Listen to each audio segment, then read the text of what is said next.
بسم الله الرحمن الرحيم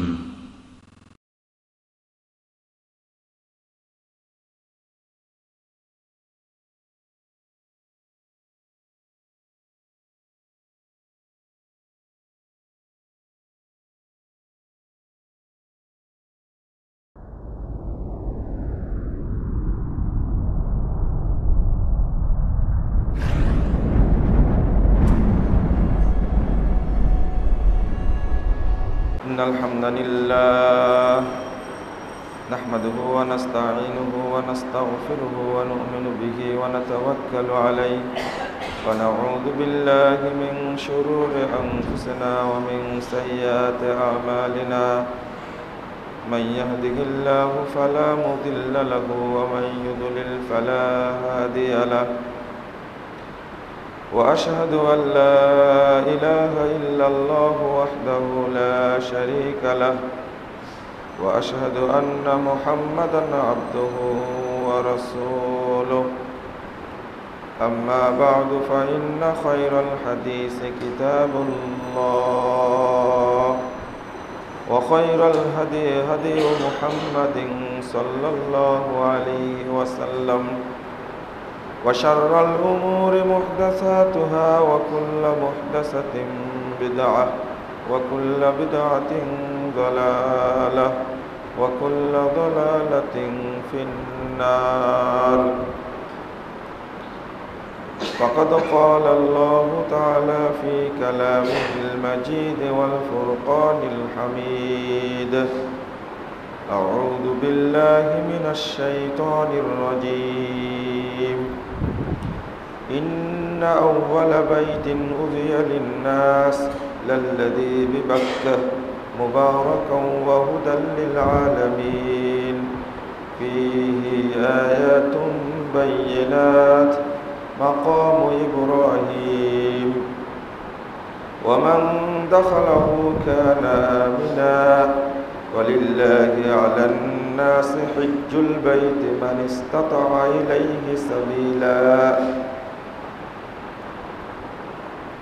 عن أبي هريرة رضي الله عنه قال رسول الله صلى الله عليه وسلم من حج لله ولم يرفث ولم يفسق رجع كيوم ولدت أمه رواه البخاري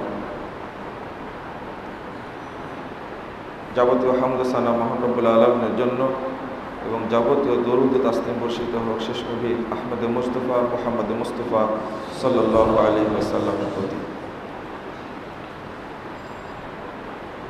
সম্মানিত মুসল্লিবৃন্দ, সঠিকভাবে হজ পালনের উপায়, সঠিক পদ্ধতিতে হজ পালনের উপায় এ বিষয়ে আপনাদের সামনে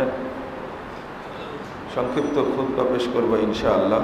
ওমা তাওফীকি ইল্লা বিল্লাহ আলাইহি তাওয়াক্কালতু ওয়া ইলাইহি উনীব। বাহিরে শোনা যায় না।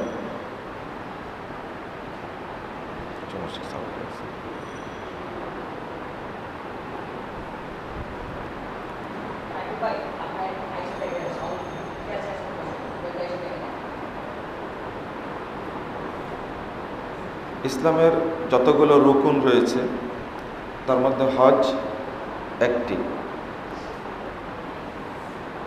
তবে অন্যান্য রকুনগুলো চলমান। জীবনে যতদিন বেঁচে থাকব ততদিন আমাকে এগুলো নিয়মিত পালন করতে হবে।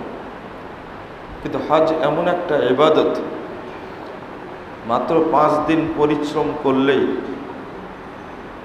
এই 5 দিনের মধ্যে জান্নাত কিনা যায়, এরকম কোনো ইবাদত আর নেই। আপনি সালাত আদায় করেন, সালাত পড়লে মানুষ জান্নাতে যাবে, তবে যতদিন বেঁচে থাকবেন ততদিন সালাত আদায় করতে হবে। সিয়াম পালন করলে মানুষ জান্নাতে যাবে, তো মৃত্যু পর্যন্ত রমাদানের সিয়াম তাকে পালন করতেই হবে। যাকাত আদায় করলে অনেক নেকি আছে, জান্নাত হবে। কিন্তু যদি জীবনের মাঝখানে বাদ দেন, তাহলে জান্নাতের আশা করা যাবে না, অর্থাৎ মৃত্যু পর্যন্ত। হজ এমন একটা ইবাদত, জীবনে একবার হজ করলে 5 দিন পরিশ্রম করলে আল্লাহ রাব্বুল আলামিন তার বিনিময় নির্ধারণ করেন জান্নাত। আর জীবনে হজ না করলেও চলে, কিন্তু দুর্ভাগ্য হলো এই হজ সঠিকভাবে মানুষ আদায় করতে পারে না। এর মৌলিক কয়েকটি কারণ, তার মধ্যে একটি হলো সমাজে প্রচলিত যত হজ্জের বই আছে সবগুলো মাযহাব ভিত্তিক গতানুগতিক লেখা। অনেকেই সঠিক পদ্ধতি বুঝাতে গিয়ে কোরআন হাদিস না দেখে গদ বাঁধা নিয়মগুলো লিখে রাখছেন, যার কোনো রেফারেন্স দেননি। এটা আরেকটি সমস্যা। একটা জিনিস যখন জানলেন, সাথে সাথে জানার সাথে সাথে যদি তার রেফারেন্সটা আপনি দেখে নেন, ইয়াকিনটা, বিশ্বাসটা বেশি আসবে না? ইব্রাহিম আলাইহিস সালামের মতো একজন নবী, তিনি বলছেন যে আল্লাহ তুমি মৃত্যুকে জীবিত করো, একটু দেখতে চাই। তো বলছেন তুমি বিশ্বাস করো না? তো উত্তর দিলেন কি, লিয়াতমাইন্না কলবি, বিশ্বাস করি, তো অন্তরের প্রশান্তির জন্য আমি জানতে চাচ্ছি। আপনি লিখেছেন হক কথা, তো রেফারেন্সটা দেন, লিয়াতমাইন্না কলবি, তখন আপনার অন্তরটা প্রশান্তি পাবে। 2 নম্বর কারণ হলো হজ কাফেলা। পরিবেশ স্বাভাবিক থাকলে বলতাম সব হজ কাফেলারই সমস্যা আছে, তাই বলছি অধিকাংশ হজ কাফেলায় মানে 2 নম্বরের সাথে জড়িত। আল্লাহ তাদেরকে ক্ষমা করুন, আল্লাহুম্মা আমিন।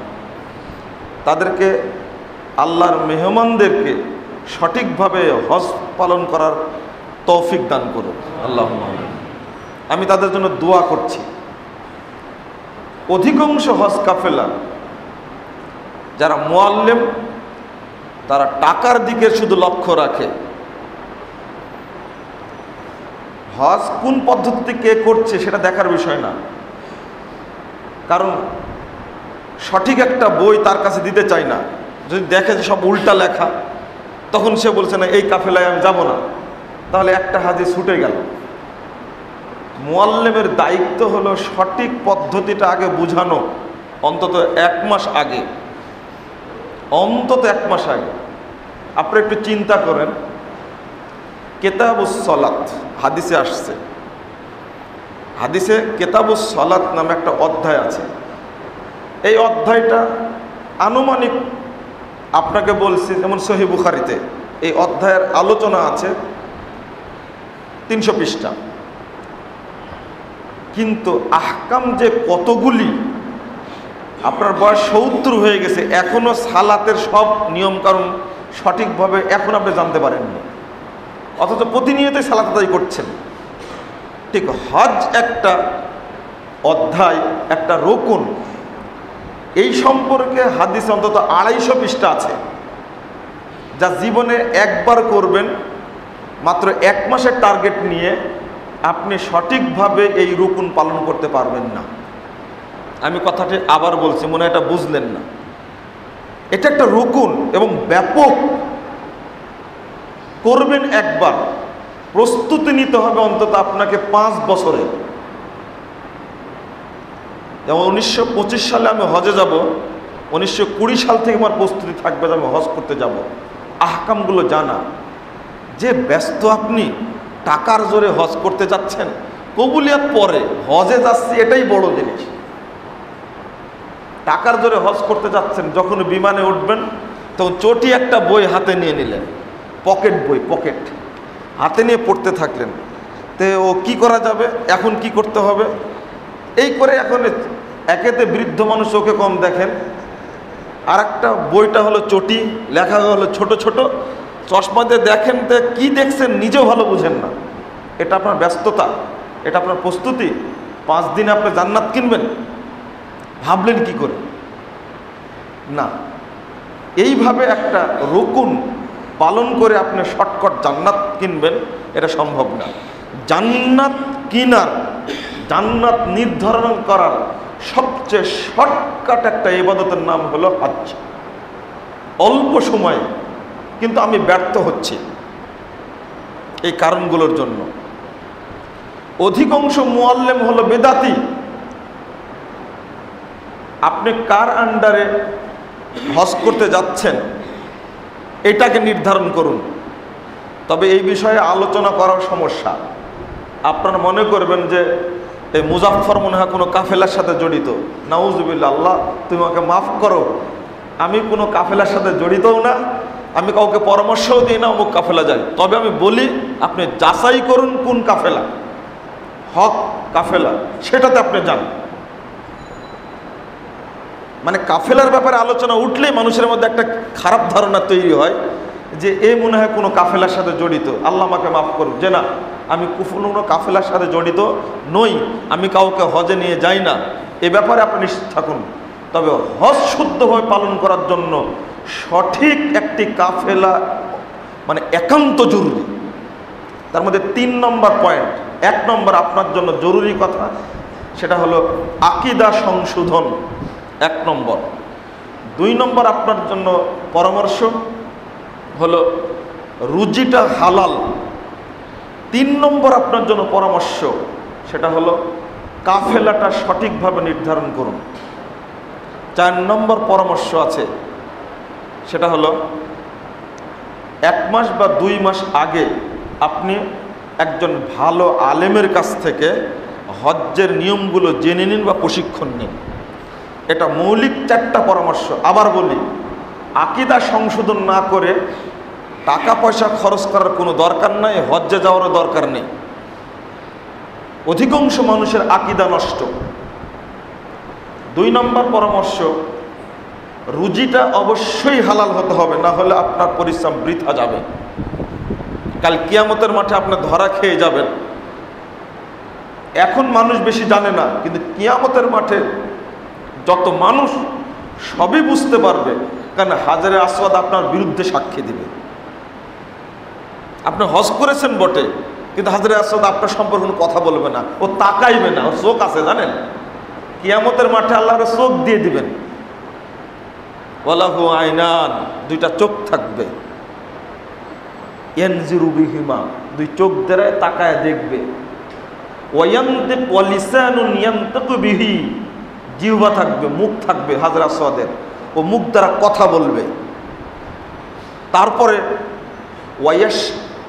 ওয়ায়াশহাদু লিমাসতালামা বিহাক্কিন, আর যে সঠিক পয়সা দিয়ে সঠিক পদ্ধতিতে ওকে চুম্বন করেছেন তার পক্ষে সাক্ষী দেবে। হাজরা আসওয়াদ আপনার বিরুদ্ধে যদি সাক্ষী দেয় তাহলে তো আপনি ধরা খেয়ে গেলেন, এ হলো হারাম টাকার হজ করেছে, টাকার জোরে হজ করেছে। তাহলে মানে পয়সাটা হালাল হওয়া খুব জরুরি। আর একটা বললাম, সঠিকভাবে আপনাকে ডিরেকশন দিবে, এই জন্য মুআল্লিমটা নির্ধারণ করা। যারা সালাফি হজ কাফেলা, আহলে হাদিস হজ কাফেলা দায়িত্ব পালন করে, খুঁজে আপনি বের করবেন যে সঠিকভাবে হজ করতে পারবো কিনা। তবে হজ কাফেলাদের মুআল্লিমদের সুন্দর 2টা বাক্য আছে। ওখানে গিয়ে যে অত্যাচার করবে আপনাকে, খাবারের সমস্যা, হোটেলে থাকা সমস্যা, বলেছে 5 মিনিট সময় লাগবে, এমন কোনো বিল্ডিং নাই যে 5 মিনিট সময় লাগবে। যারা হজে যায়, হিলটনে আপনি থাকতে পারবেন, জমজম টাওয়ারে থাকতে পারবেন আপনি? ও মিথ্যা কথা বলেছে। হিলটন থেকে নেমে আপনাকে হারামের দরজা পর্যন্ত ঢুকতে, আব্দুল আজিজ গেট পর্যন্ত যেতেই 5 মিনিট লাগবে।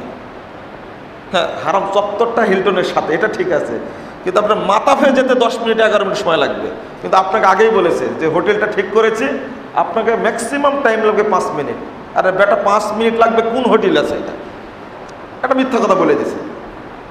একটা বৃদ্ধ মানুষ, বৃদ্ধা মহিলা হজে গেছে, খাবারের সমস্যা, যদি আপনি খেপে যান তখন আপনাকে বলবে দেখেন হজ্জে এসেছেন, এই সমস্ত কথাবার্তা বাক্য বিনিময় করবেন না। দারুণ একটা স্লোগান তারা পেয়েছে। একজন হাজি বলেই দিল এবার আমার হজ না হোক, তবে ওকে মারবো, তারপরে বাড়ি যাবো। বলে নাউজুবিল্লাহ, আপনি একটু শান্ত হন, বলছে টাকার আমার অভাব আছে, আগামী বার আবার হজে আসবো, কিন্তু একে না মেরে মক্কা থেকে যাবো না। এত ক্ষিপ্ত হয়েছে তার উপরে। একজন ডাক্তার হজে গেছেন, উনি এসে আশ্চর্য হয়েছেন যে একজন মুআল্লিম হাজির সাথে এইরকম আচরণ করতে পারে। প্রথমত তাদের পদ্ধতিটা ঠিক না, দ্বিতীয়টা আচরণও ঠিক না। সিরেফ এইগুলো করছেন কিসের জন্য? টাকার জন্য। কাল কিয়ামতের মাঠে এই সমস্ত মুআল্লিমদেরকে কাঠ গড়ায় দাঁড় করানো হবে। আপনি দায়িত্ব পালন করতে পারবেন না, করেন না। কে বলেছে? পড়াশোনা নাই, জানা নাই, ডিগ্রি নাই, একটা দায়িত্ব নিয়ে বসে আছেন আপনি। অতএব আমি তাদেরকে বলছি আল্লাহকে ভয় করুন আপনারা। এরা হলো আল্লাহর মেহমান। মেহমান মানে 2893 নম্বর হাদিসটা খুলুন, ইবনু মাজাহ। নবী মুহাম্মদ সাল্লাল্লাহু আলাইহি ওয়াসাল্লাম বলছেন এদের মর্যাদা আল্লাহর কাছে কত বেশি, আর মুআল্লিমদের কাছে 5 পয়সা দাম নাই। আল্লাহ বলছেন আল গাজি ফি সাবিলিল্লাহ ওয়াল হাজ্জু ওয়াল মুতামিরু উফতুল্লাহ। আল্লাহর রাস্তার গাজী এবং হজ পালনকারী, উমরা পালনকারী এরা সরাসরি আল্লাহর মেহমান। দাহুমা যাবুহু, আল্লাহ তাদেরকে ডেকেছেন, তাই তারা তার ডাকে সাড়া দিয়ে গেছে মক্কায়। ফাসালুহু ফামাসালুহু ফাআতাহুম, গিয়ে তারা আল্লাহর কাছে যে দোয়া করবে, যা চাইবে আল্লাহ সেটাই তাকে দান করবে। কত মর্যাদা তাদের! আল্লাহর কাছে তাদের মর্যাদা কত, কিন্তু একজন মুআল্লিমের কাছে তার কোনো মর্যাদা নেই। এই জন্য বলছি যারা মুআল্লিম, হজ কাফেলা দায়িত্বশীল, আল্লাহ যেন তাদেরকে সঠিকভাবে দায়িত্ব পালন করার তৌফিক দান করেন। আমিন। প্রথম কথাই আপনাদের উদ্দেশ্যে বলবো, আকীদার সংশোধন। অধিকাংশ মানুষের হৃদয়ে শিরিক রয়েছে। এই শিরিকি আকীদা নিয়ে হজ করতে গিয়ে কোনো লাভ নেই। আল্লাহ রাব্বুল আলামিন বলছেন সূরা মায়েদা 5 নম্বর আয়াত, ওমাই ইয়াকফুর বিল ঈমান ফাকাদ হাবিতা আমালুহু ওয়া হুয়া ফিল আখিরাতি মিনাল খাসিরিন। যে ব্যক্তি ঈমানের সাথে গাদ্দারি করে, কুফরি করে, তার আমল সমূহ নষ্ট হয়ে যায়, আর কিয়ামতের দিন সে জাহান্নামীদের অন্তর্ভুক্ত হবে। এটা আল্লাহ রাব্বুল আলামিন বলে দিলেন। মানে যে ব্যক্তি ঈমান এনেছে কিন্তু ঈমানকে শিরিক মুক্ত করেনি, এই ব্যক্তির কোনো ইবাদত আল্লাহ কবুল করবেন না।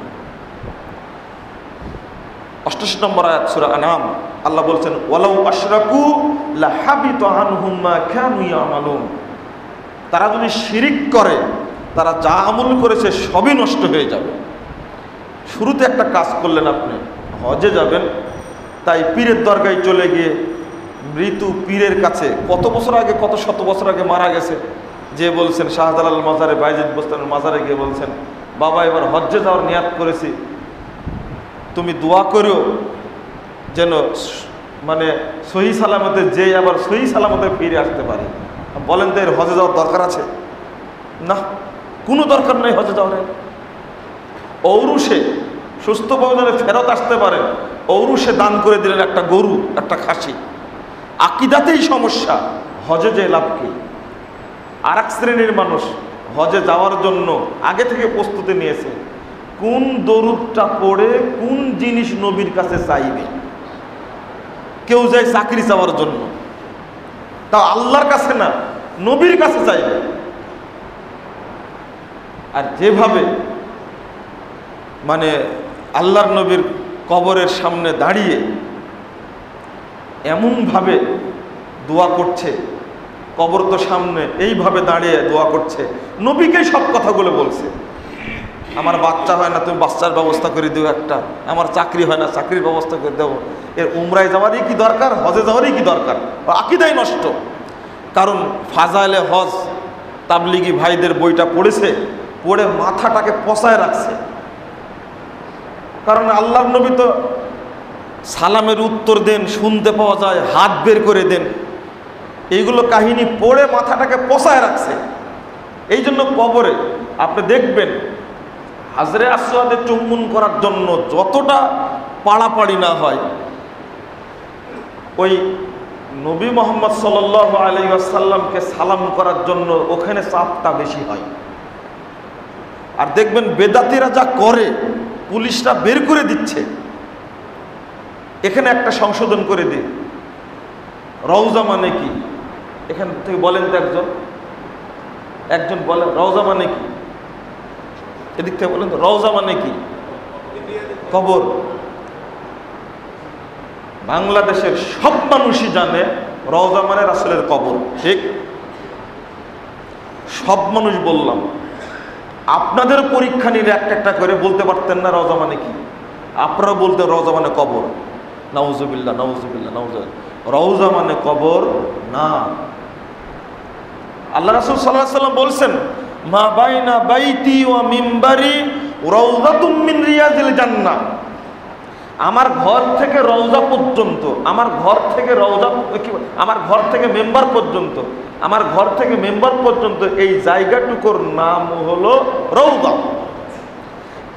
মুহাদ্দিসগণ বলছেন, আর কোনো ফজিলত নাই, মুহাদ্দিসগণ বলছেন এটা একটা এমন বাক্য যে বাক্যটা বোঝা মুশকিল।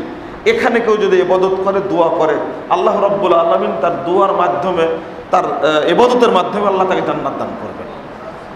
কিন্তু এই কথাটা হাদিসে নাই। যেমন ইন্নাল জান্নাতা তাহতা দিলালিস সুয়ুফ, তরবারির ছায়া নিচে জান্নাত। এর দ্বারা আপনি কি বুঝলেন? ব্যাখ্যা কি? যে ব্যক্তি জিহাদে গিয়ে শহীদ হয়ে যাবে, ওই ব্যক্তি কোথায় যাবে? জান্নাতে যাবে। এইরকমই একটা বাক্য, মা বাইনা বাইতি ওয়া মিম্বারি রাউযাতুম মিন রিয়াজিল জান্নাহ। জান্নাতের একটা টুকরা হলো আমার এই জায়গাটুকু। কোথায় কবর আর কোথায় রওজা? আমার সালাম পৌঁছায় দিও নবীজির রওজায়। নবীজির রওজায় সালাম পৌঁছাতে হবে, কে বলেছে? মানে কবরে পৌঁছাতে হবে। একজন ভালো মানুষ, আমি উমরায় যাচ্ছি, তো উনি আমাকে বলছেন যে নবীজির রওজায় আমার সালামটা পৌঁছে দিন। আমি বললাম যে আপনার সালাম পৌঁছাতে হবে, এখান থেকে আপনি দরুদ পড়েন, আল্লাহ নবীর কাছে পৌঁছানো হবে। বলেন তো রওজা মানে কি? রওজা মানে কবর। জানা মানুষ বলছে রওজা মানে কবর। রওজা মানে কবর নয়, একটা জায়গা। রাসূল সাল্লাল্লাহু আলাইহি ওয়াসাল্লামের মেম্বার এবং বাড়ির মাঝখানে যে জায়গাটুকু, অল্প একটু জায়গা, এই জায়গাটুকুর নাম হলো কি? রওজা। এখানে দোয়া করলে, ইবাদত করলে আল্লাহ রাব্বুল আলামিন তার মাধ্যমে জান্নাত দিবেন, তার আশাটা পূরণ করবেন। এটা হলো মৌলিক কথা। আর অনেক ভুল আছে, আমি পরে বলছি। আকীদা সংশোধনটা মূল জিনিস। আল্লাহ রাব্বুল আলামিন, আল্লাহ নবী মুহাম্মদ সাল্লাল্লাহু আলাইহি ওয়াসাল্লাম বলছেন, ইন্নামাল আ'মাল বিন্নিয়াত। যাবতীয় আমল নির্ভর করে কিসের উপরে? নিয়াতের উপরে। এই হাদিস তো আপনিও জানেন। তাহলে নিয়াতে অন্তরের ত্রুটি রেখে কোনো আমল করে লাভ হবে না। আল্লাহ রাসূল মুহাম্মদ সাল্লাল্লাহু আলাইহি ওয়াসাল্লাম বলছেন, 3041 নম্বর হাদিস, না 3140 নম্বর হাদিস নাসাইর মধ্যে এসেছে, ইন্নাল্লাহা লা ইয়াকবালু মিনাল আমাল ইল্লা মা কানা খালিসাল্লাহ ওয়া বুতুগিয়া বিহি ওয়াজহুহু। আল্লাহ কোনো আমল কবুল করেন না যতক্ষণ আমলটি খালেস করে আল্লাহর জন্যই না করা হয়। হজ একটা বড় ইবাদত, আপনি অন্তরটাকে খালেস করেন, পরিষ্কার করেন, তারপরে হজ্জে যাওয়ার আপনার প্রস্তুতি নেন। কিন্তু না, আপনাকে বুঝাতেই পারলাম না, অন্তরটা খালেস করতে হবে আল্লাহর জন্য। প্রথম টার্গেট থাকে, হজ করে ফিরতে পারলে তো আমাকে হাজি বলবে, হজ করে ফিরতে পারলে আমাকে হাজি বলবে। যে না, হজ্জে যাওয়ার আগেই প্রস্তুতি নিন, হজ করবেন আর মাঝে মাঝে বলবেন আল্লাহুম্মা হাজ্জাতুন লা রিয়া ফিহা ওয়ালা সুমা। 2890 নম্বর হাদিস ইবনু মাজার মধ্যে আসছে, নবী মুহাম্মদ সাল্লাল্লাহু আলাইহি সাল্লাম হজ্জের মাঠে গিয়ে বলছেন, বারবার বলছেন আল্লাহুম্মা হাজ্জা, আল্লাহ কেবল হজ করতে এসেছে, লা রিয়া ফিহা ওয়ালা সুমা। এখানে মানুষকে দেখানোর জন্য নয়, মানুষকে শোনানোর জন্য নয়, আমি কেবল তোমার জন্যই হজ করতে এসেছি, আমি কাউকে জানাবো না, কাউকে শোনাবো না। আপনাকে অতিথি করে পোস্টারে নাম দিয়েছে, আলহাজ বসায়নি, তো যাবই না ওর প্রোগ্রামে। আপনার হজ তো মক্কায় থেকে গেছে, এখানে আসাইনি, শুধু আলহাজ শব্দটা বসায়নি তাই প্রোগ্রামে যাবে না। আরেকজন বলছে যে এই আব্দুর রহমান ভাই এদিক শুনে শুনে ডাকছে, একটু পরে আপনাকে ডেকে বলছে হজ করা 3 মাসও হয়নি, এখনো আমাকে নাম ধরে ডাকছে। হাজী সাহেব বলতে পারে না? বলেন দেখে হজ হয়েছে কিনা, আপনারাই বলেন। ওকে ডাকতে হবে হাজী সাহেব বলে, না হলে খুশি না। কালকে একজন লোককে গতকালকে একজন লোক প্রশ্ন করছে আপনার নাম কি বলেন তো, বলেন তো আপনার নাম, পরিচয়, আপনার নাম কি? তখন বলছেন আলহাজ তারিকুল ইসলাম। আমি বললাম যে আলহাজ শব্দটা যোগ না লাগালে হয় না? তো বলছে আলহাজ বলেই চিনি আমার। অথচ নবী মোহাম্মদ সাল্লাল্লাহু আলাইহি সাল্লাম তিনি দোয়া করছেন, আল্লাহটা মানুষকে দেখানোর জন্য না, শোনানোর জন্য নয়, কেবল তোমার জন্য হজ করতে এসেছি। আপনি যে হজ করেছেন, আপনি যে উমরা করেছেন, মানুষ জানুক, এই জন্য জীবনে যদি একটা বাক্য বলেন, একটা শব্দ বলেন, আপনার হজ হবে না। এই হাদিস প্রমাণ করে। কেন নবী মোহাম্মদ সাল্লাল্লাহু আলাইহি ওয়াসাল্লাম উম্মতকে শিখালেন এটা? কেন শিখালেন, কেন বললেন?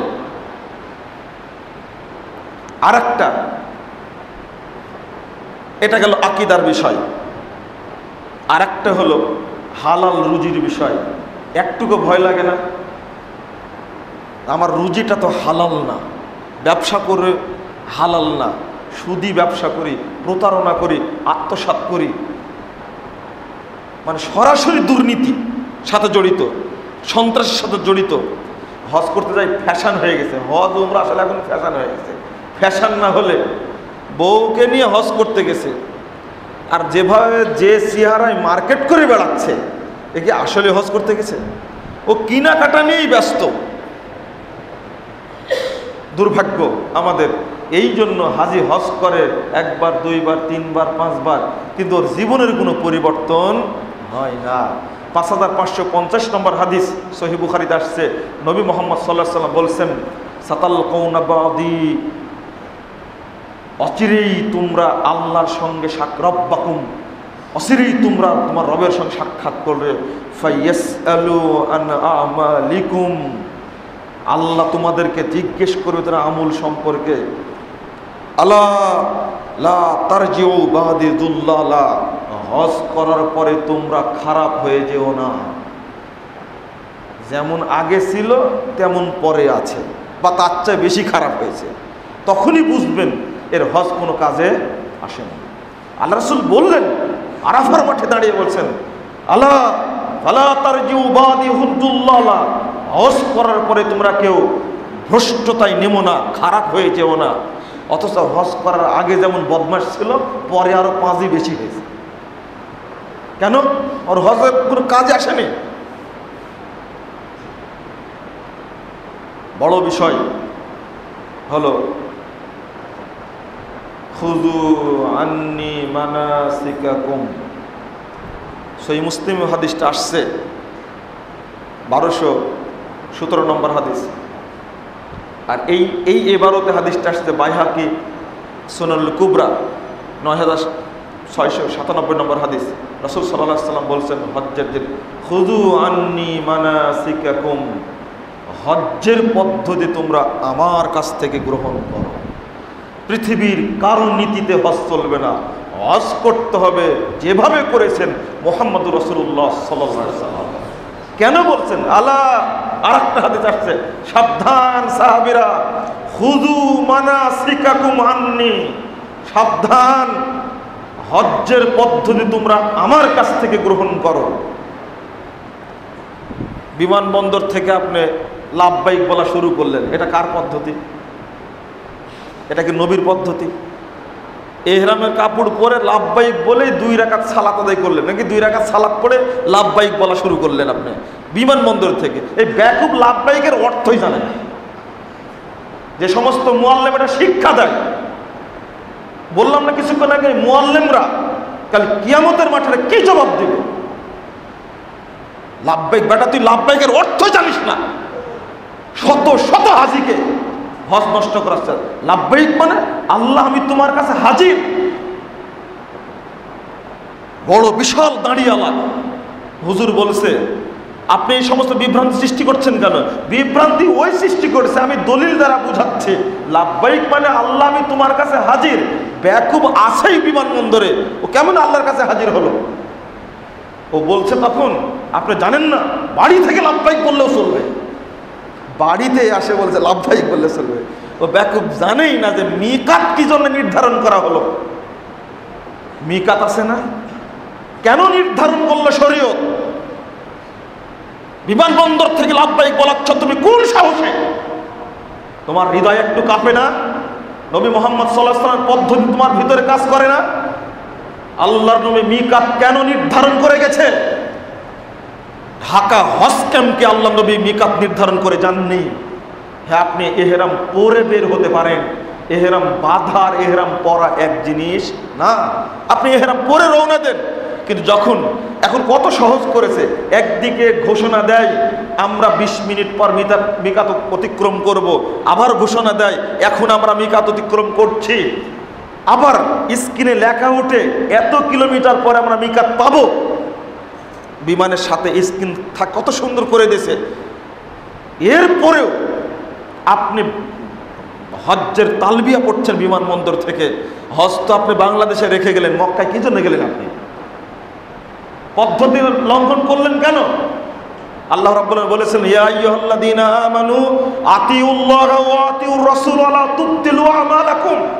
সূরা মুহাম্মদ 33 নম্বর আয়াতটা খুলুন। হে ঈমানদারগণ, তোমরা আল্লাহর আনুগত্য করো, রাসূলের আনুগত্য করো, তোমরা তোমাদের আমলকে বাতিল করো না। আল্লাহ এবং আল্লাহর আনুগত্যের বাহিরে কোনো আমল হলে ওই আমল বাতিল বলে গণ্য হবে। এরপরে 2 রাকাত সালাত আদায় করানো হয়। কেন 2 রাকাত সালাত? হ্যাঁ, সালাতের টাইম হলে সালাত পড়ে এহরাম বাঁধবে, এটা হলো মিকাতে যাওয়ার পরে। এটা হলো মৌলিক কথা। আর এখনো আমাদের ধারণা আছে মিকাত হলো আমাদের ইয়ালামলাম। আগে যখন জাহাজে যেত তখন ইয়ামান হয়ে ঢুকতো বলে ইয়ালামলাম ছিল। এখন আমরা সরাসরি এই দিকটা ঢুকি পূর্ব দিয়ে। আমাদের মিকাত হলো কর্ণে মানাজিল। সব বইয়ে লেখা আছে আমাদের মিকাত হলো ইয়ালামলাম। আপনারাও জানেন ইয়ালামলাম। আপনারা কি ইয়ামান হয়ে ঢুকেন? না তো, আমরা তো সরাসরি ঢুকি। আমাদের সামনে পড়বে তায়েফ, আর তায়েফে আছে কর্ণে মানাজিল। আমরা কর্ণে মানাজিলটা ঢুকবো।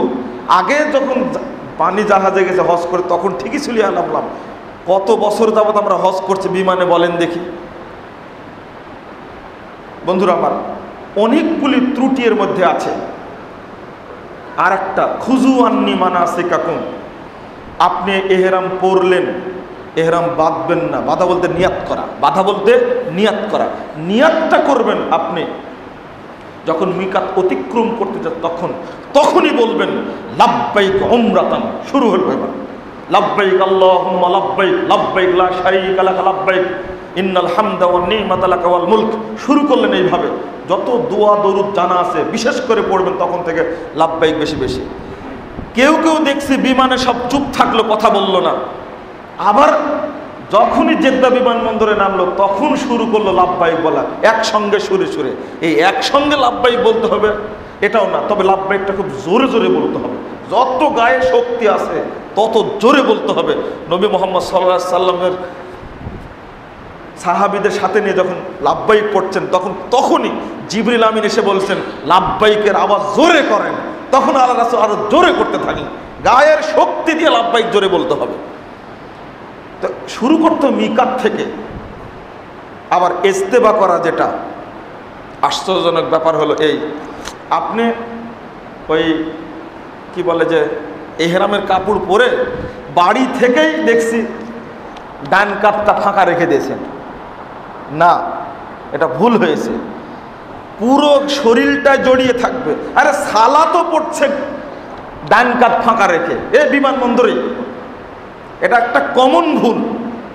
সারাক্ষণ এহরামের কাপড় আপনি গায়ে দিয়ে থাকবেন।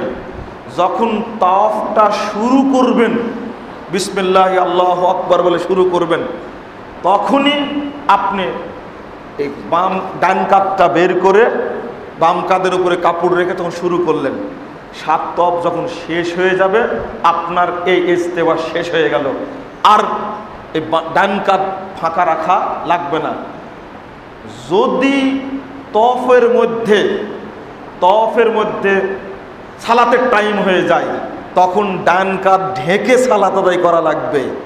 অথচ হাজী সাহেব উমরাকারী ওই পুরো সময়টাই সালাত আদায় করছে ডান কাঁধ ফাঁকা রেখে, খালি রেখে, বের করে, এর সালাত হয়নি, হবে না।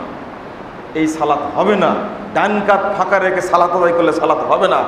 এমনকি তাওয়াফের সময় সালাতের টাইম হয়ে গেলেও আপনি ডান কাঁধ ফাঁকা মানে ঢেকেই সালাত আদায় করতে হয় তাওয়াফের মধ্যে, আবার বাকি তাওয়াফটা আপনি শেষ করবেন।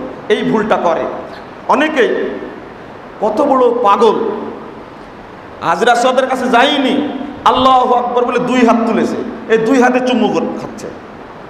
এর নিয়মটা হলো আপনি রুকনে ইয়ামানি হাজরে আসওয়াদ যে কোণে আছে তার আগের কোণটার নাম হলো রুকনে ইয়ামানি। রুকনে ইয়ামানিতে স্পর্শ করবেন, করলে অনেক নেকি আছে। রাসূল সাল্লাল্লাহু আলাইহি সাল্লাম বলেছেন ফাইন্না মাসহাহুমা ইয়াখাত্তুর কি বলে মাসহাল খতা, অর্থাৎ যে ব্যক্তি রুকনে ইয়ামানি স্পর্শ করবে তার সব পাপ ক্ষমা হয়ে যাবে। এটা একটা। স্পর্শ করতে পারলেন না, ওখানে ইশারাও করা যাবে না।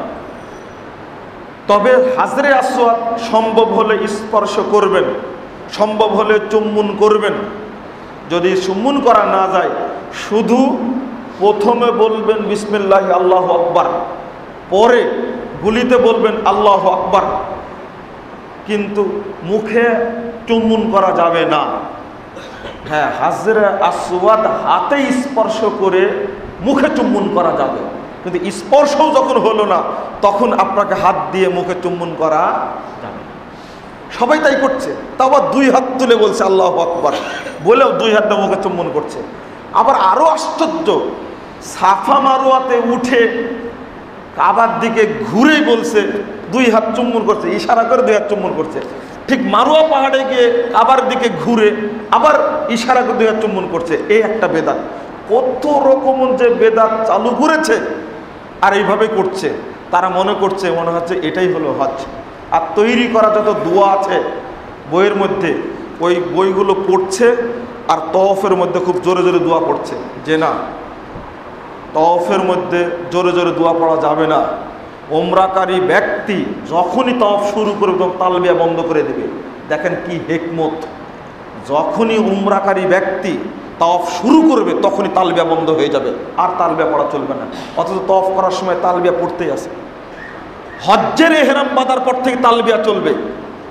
আর একটা ছোট্ট কথা বলতে ভুলে যাব, হজ্জের ইহরাম বাঁধার সময় অধিকাংশ মানুষই চলে যায় হারামে।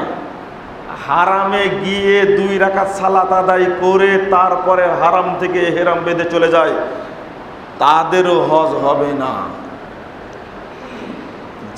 যে হোটেলে অবস্থান করছে ওই হোটেল থেকেই 8 তারিখে হজ্জের ইহরাম বেঁধে চলে যাবে মিনায়। হজ্জের ইহরাম বাঁধার জন্য হোটেলে গোসল করে হারামে এসে 2 রাকাত সালাত আদায় করে হজ্জের ইহরাম বেঁধে মিনায় যাবে, এটা সঠিক পদ্ধতি না। আল্লাহ রাসূল সহজ করেছেন, কিন্তু হাজিরা ওটাকে কঠিন করে নিয়েছে। আপনি একবার হজ্জের সফরে গিয়ে মসজিদে তানিম থেকে 70টা উমরা করবেন। এক বেকুবকে জিজ্ঞেস করলাম, তো বলছে 50 টাকা বলে হয়েছে। 50টা উমরা করেছে, তখন 50 বারই কি আপনার মাথা চেঁচেছেন? তো 50 বার চাঁচলে তো মাথার চামড়া কেটে যাবে। অথচ জানে না একটা উমরার ওয়াজিব হলো কি মাথার চুল কামিয়ে ফেলা। 50 বার দিনে 5টা 7টা করে ও উমরা করে, মরা বাপের নামে, মরা দাদার নামে, মরা মায়ের নামে চলছে। বলছে এই যাবৎ 50টা করেছি। কয়টা করার নিয়াত আছে? যে 100টা করার নিয়াত আছে। প্রতিযোগিতা। শেখ সালেহ আল উসাইমিন রাহিমাহুল্লাহ একজন লোক প্রশ্ন করেছে, আমি কি তানিমে গিয়ে ইহরাম বেঁধে উমরা করতে পারি? তো জিজ্ঞেস করছে, তোমার কি হায়েজ হয়েছে? বুঝেননি মানে? তোমার কি ঋতু হয়েছে নাকি মাসিক হয়েছে? তখন বলছে, আমি তো পুরুষ মানুষ, আমার মাসিক হবে কেন? ব্যাকুব, তুমি জানো না নবী মোহাম্মদ সাল্লাল্লাহু আলাইহি সাল্লাম আয়েশা রাদিয়াল্লাহু আনহাকে পাঠিয়েছিলেন মাসিক হওয়ার কারণে। তোমার কি মাসিক হয়েছে? তুমি এখান থেকে তানিম থেকে ইহরাম বেঁধে উমরা করবে, মানে এক সফরে উমরা একটা, এক সফরে উমরা একটা, এক সফরে উমরা একটা। আপনি 50 দিন থাকেন না 30 দিন থাকেন, উমরা একটাই, দুইটা উমরা করা যাবে না। নবী মোহাম্মদ সাল্লাল্লাহু আলাইহি সাল্লাম সাহাবা একরাম থেকে কোনো দলিল নাই। সোজা কথা। কেউ কেউ নরম কথা বলেছেন যে মিকাত অতিক্রম করে বাহিরে গিয়ে সেখান থেকে আবার ইহরাম বেঁধে আসতে পারে, কিন্তু ইমাম আহমদ বিন হাম্বলকে প্রশ্ন করা হয়েছিল এক উমরা থেকে আর এক উমরার দূরত্ব কতটুকু হতে পারে। তিনি বলছেন মাথার চুল যদি গজায় যায়, যেন গজায়, মাথার চুল উঠেছে কামানো যেন যায়, এইরকম তফাৎ থাকবে। তাহলে আপনি তো উমরার সময় মাথা কামিয়েছেন, হজ্জের সময় কামালেন, মাথার চুল গজাবে এরকম, আবার কাটার সময় হবে। মানে স্বাভাবিক গতিতে একজন মানুষ মাথা কামানোর পরে আবার যখন কামানোর প্রয়োজন মনে করে, হজ কিন্তু দুই উমরার মাঝখানে পার্থক্যটা এতদিন থাকতে হবে। এর ইমাম আহমদ বিন হাম্বল রাহিমাহুল্লাহ বলছেন, তার ব্যাখ্যাটা দিয়েছেন। তারপরে কিভাবে করলেন?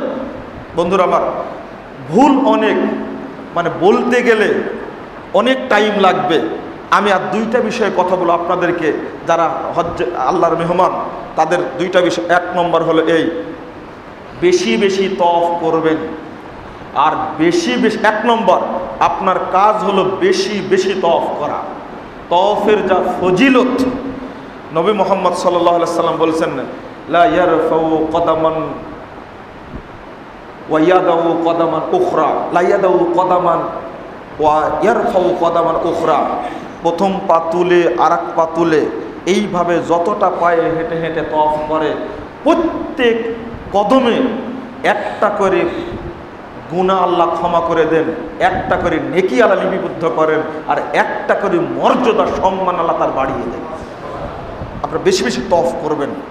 রাসূল সাল্লাল্লাহু আলাইহি ওয়াসাল্লাম বলছেন মান তাওয়াফা বিল বাইতি ওয়া ইসাল্লি রাকাতাইন, তওয়াফ করে যে ব্যক্তি 2 রাকাত সালাত আদায় করলো, কানা কি বলে ইতকে রকাবাতিন, ওই ব্যক্তি যেন একটা গোলাম আজাদ করলো। একবার তওয়াফ করলে একটা গোলাম আজাদ করার সমান সওয়াব হয়। এর অর্থ হলো এই, ওই গোলামের প্রত্যেকটি অঙ্গের বিনিময়ে এই ব্যক্তির প্রত্যেকটি অঙ্গ জাহান্নাম থেকে মুক্তি পেয়ে গেল। আমি মনে হয় বুঝাতে পারলাম না, হাদিসটা আবার শোনেন। একবার তওয়াফ করে 2 রাকাত সালাত আদায় করবেন, আল্লাহর নবী বলেছেন এই ব্যক্তি জাহান্নামের থেকে তার প্রত্যেকটি অঙ্গকে মুক্ত করে দিল। যখনই আপনি রুকনে ইয়ামানির কাছে আসলেন তখন পড়া শুরু করবেন রব্বানা আতিনা ফিদ দুনিয়া হাসানা ওয়া ফিল আখিরাতি হাসানা ওয়া কিনা আযাবান নার। আর নিয়ত করবেন একটা, চাইবেন আল্লাহর কাছে, আল্লাহ তোমার নবী বলেছেন রুকনে ইয়ামানি অতিক্রম করলে সব পাপ রুকনে ইয়ামানি চুষে নেয় একেবারে। আল্লাহ তোমার পাপ সব মাফ করে দাও। হাজরে আসওয়াদ পর্যন্ত যাবেন, গেলে হাজরে আসওয়াদ সব পাপ নিয়ে নিবে আপনার কাছ থেকে, আপনার কোনো পাপই থাকবে না। রাসূল সাল্লাল্লাহু আলাইহি ওয়াসাল্লাম বলছেন নাজালাল হাজারুল আসওয়াদু মিনাল জান্নাহ ওয়া হুয়া আশাদ্দু বায়াদাম মিনাল লাবান। 877 নম্বর হাদিস তিরমিজির মধ্যে আসছে, রাসূল সাল্লাল্লাহু আলাইহি ওয়াসাল্লাম বলছেন যখন জান্নাত থেকে হাজরে আসওয়াদ আসে তখন দুধের চেয়েও অনেক গুণে সাদা ছিল, অনেক সাদা ছিল দুধের চেয়ে। ফাসাওয়াদাতুহু খাতায়ুবানি আদম, আদম সন্তানের পাপ ওকে কালো করে দিয়েছে। তাহলে সাদা ছিল কালো হয়ে গেছে, মানে পাপ ক্ষমা হয়, এটা তো প্রমাণ করে। এই জায়গায় চেষ্টা করবেন। তবে মানুষকে কষ্ট দিয়ে চুম্বন করার দরকার নাই। চুম্বন করা, স্পর্শ করা, ইশারা করা, তিনটার ফজিলত একই। কথা কি মনে থাকবে? ওখানে মানুষের ঘাড়ের উপরে উঠে ওকে চুম্বন করতে হবে। আল্লাহ রাসূল নিষেধ করছেন যে তোমরা মানুষকে কষ্ট দিও না হাজরে আসওয়াদের কাছে। আল্লাহ নবী কেন বলে গেলেন? এই হাদিস জানার পরে ইচ্ছা যতই থাক না কেন, আপনাকে কষ্ট দিয়ে আমি কি চুম্বন করতে ওই জায়গায় যাব? সম্ভবই না এটা। অনেকেই বলে, জিজ্ঞেস করে আপনি কি চুম্বন করেছেন? কেন আপনি জিজ্ঞেস করেন এটা? ওটা চুম্বন করা কি শর্ত করেছে হাত? চুম্বন করা সুন্নাত, মানুষের ঘাড়ে পা দেওয়া হারাম। কোনটা করবেন এবার বলেন দেখি? চুম্বন করা, হ্যাঁ যদি সুযোগ পান সালাতের সময় বা অপেক্ষা করছেন আমি চুম্বন করবে, অপেক্ষা করেন, কাউকে কষ্ট না দিয়ে যদি পারেন অবশ্যই চুম্বন করার চেষ্টা করবেন, এটা ঠিকই আছে। এরপরে আর একটা কথা বলবো, তওয়াফ গেল, এরপরে জমজমের পানি পানের কথা বলবো আপনাদেরকে।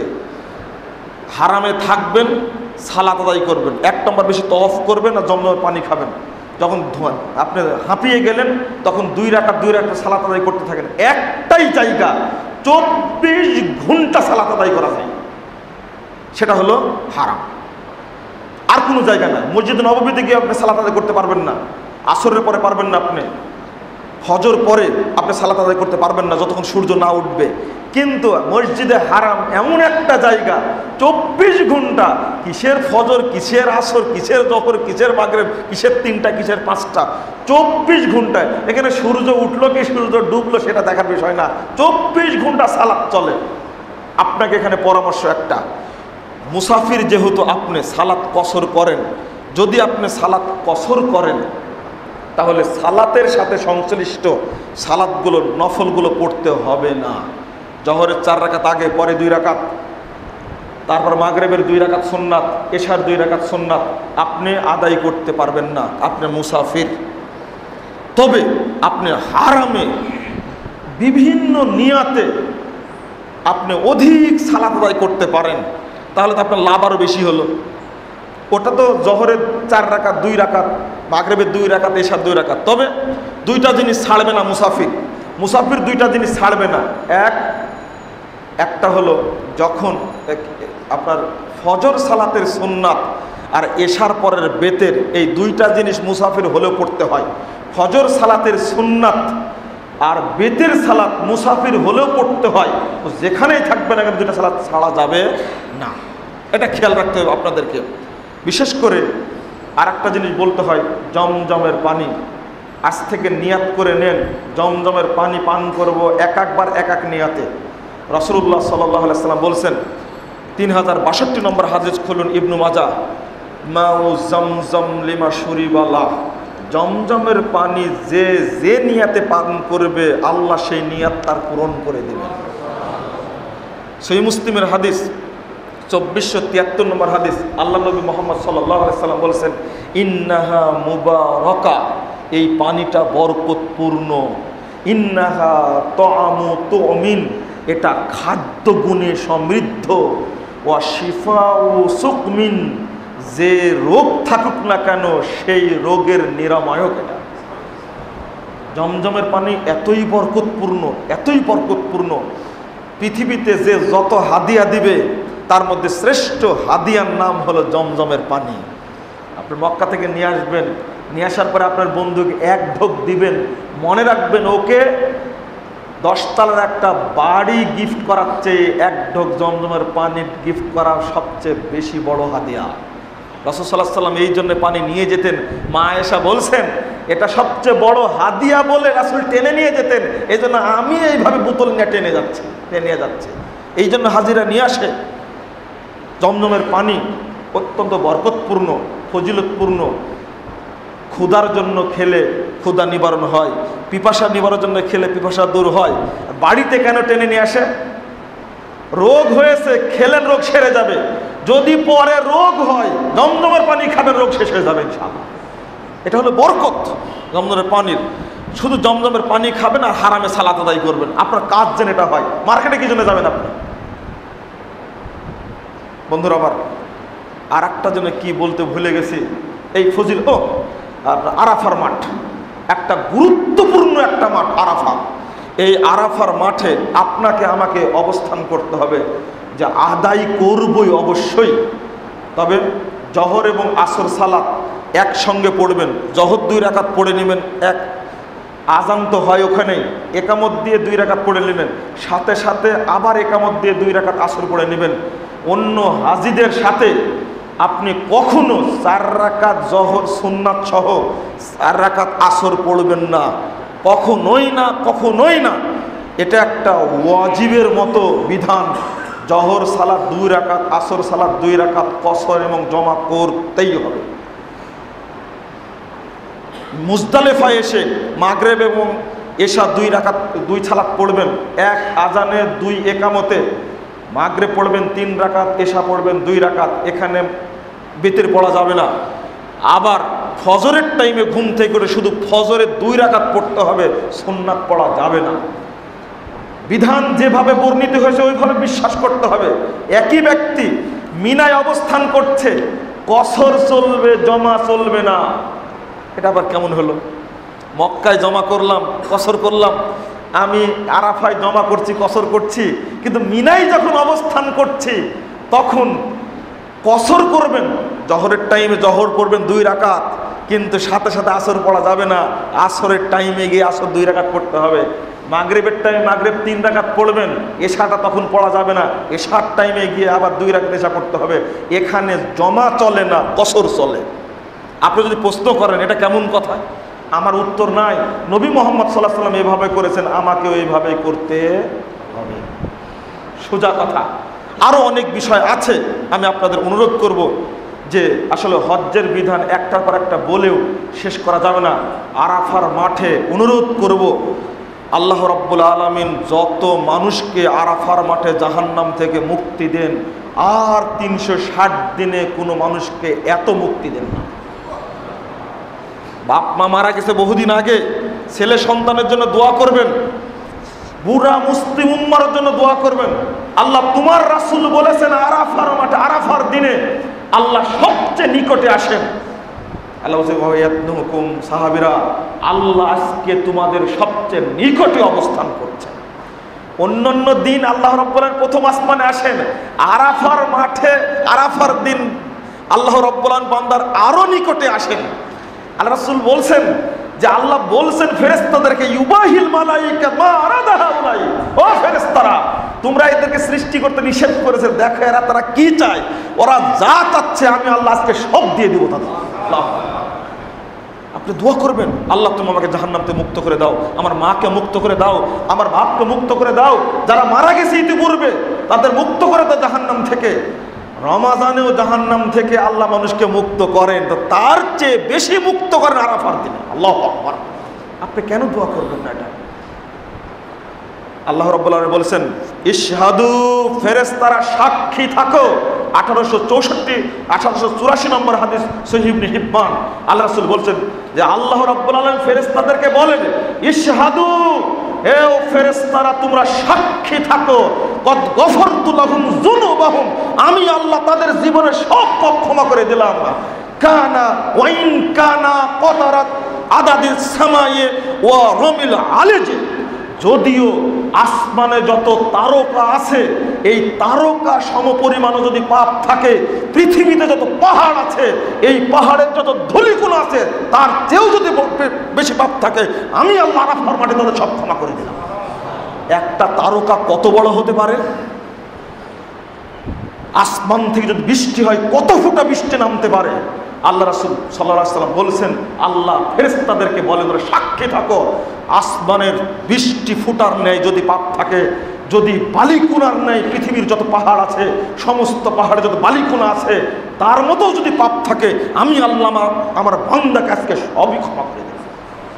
আপনি কেন চান না খালি ঘুরে বেড়াই মার্কেটে? আরাফার মাঠে অবস্থান করবে, আগেই পালিয়ে চলে আসছে মুজদালেফায়, ও গেছে পিকনিক করতে, হজে গেছে, আরামে থাকবেন, হোটেলে বসে থাকবেন কেন? বন্ধুরা আমার, অনেক কথা বলে ফেলেছি, তবে শেষ কথা, অনেক কথা ছেড়েও গেছে। আর মহিলারা যেন মাহারাম ছাড়া হজে না যায়, যে যতই ফতোয়া দেখ না কেন মাহারাম ছাড়া মহিলাদের হজ হবে না। আল্লাহ রাব্বুল আলামিন আমাদের হজ্জের মেহমানদেরকে, আল্লাহর মেহমানদেরকে আল্লাহ সঠিকভাবে হজ করার তৌফিক দান করেন, আমিন। আমি আপনাদের অনুরোধ করে বলছি, আপনারা এখান থেকে আমাদের সংকলন করা এক নজরে হজ উমরা এই বইটা অবশ্যই সংগ্রহ করবেন, টাকা দিয়ে না, বিনামূল্যে। টাকা দিয়ে নিতে হবে না, বিনামূল্যে। যারা হজ যাত্রী আছেন, আল্লাহর মেহমান যারা আছেন, যারা উমরা করতে যান, তারা বইটি অবশ্যই সংগ্রহ করে প্রথম পৃষ্ঠা থেকে শেষ পৃষ্ঠা পর্যন্ত পড়ার চেষ্টা করবেন, এবং মানুষকে যারা হজে যাচ্ছে তাদেরকে দেওয়ার চেষ্টা করবেন। ঘৃণা করে কিছু উল্টাপাল্টা কথা লেখা আছে মনে করে ফেলে দিবেন না, পড়ার চেষ্টা করবেন এবং হকটা বোঝার চেষ্টা করবেন। আমরা উদ্ভট কোনো কাহিনী দ্বারা মানুষকে বিভ্রান্ত করতে চাই না। ফ্রেশ সঠিকভাবে হজ করানোর জন্য মানুষের প্রতি চেষ্টা করেছি। আল্লাহ যেন আমাদের খেদমত কবুল করেন, আল্লাহুম্মা আমিন। আপনারা এখানে পাবেন, শরীফুল্লাহ পাবেন, মালিকুল্লাহ পাবেন, বংশালে পাবেন, মোহাম্মদপুরে পাবেন। গিয়েই মুয়াজ্জিনের কাছে বা ইমামের কাছে খোঁজ নেবেন যে এক নজরে হজ উমরা বইটা আছে কিনা, আপনাকে দিয়ে দিবে। আপনি আল্লাহর ওয়াস্তে বইটা পড়ে সঠিকভাবে হজ করবেন, এটা হলো আমার একান্ত প্রত্যাশা, একান্ত প্রত্যাশা। আল্লাহ তুমি আল্লাহর মেহমানদেরকে, তোমার মেহমানদেরকে সঠিকভাবে হজ উমরা করা তৌফিক দান করো, আল্লাহুম্মা আমিন। আকুলু কাউলি হাযা আস্তাগফিরুল্লাহ লি ওয়া লাকুম ওয়া লিসাইরিল মুসলিমিন।